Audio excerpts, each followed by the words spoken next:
sometimes you see that your mouse trails. You can see there are tail, tail is there in the mouse.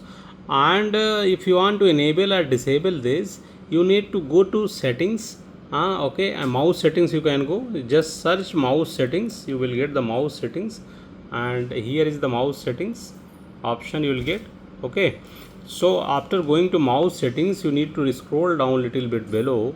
Okay, and go to advanced mouse settings option available here. Okay, actually I am recording this from my mobile, as when recording starts in the PC, then the trailing disappears. Okay, that is what we are recording from this. So one window will appear over here, and you need to go to this one pointer options. Okay, so pointer options, you come to this point and go to visibility.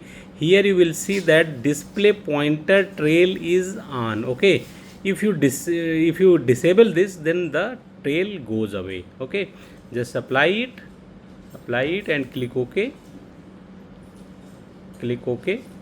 and this will go away. Okay, you will not find any trailing now in the mouse. Okay, just close down the settings, and now you can see in the word itself there is no trailings. Okay, so this is the way to enable or disable the tail that is coming in the mouse of your PC or laptop. Okay, this is all. Thank you very much.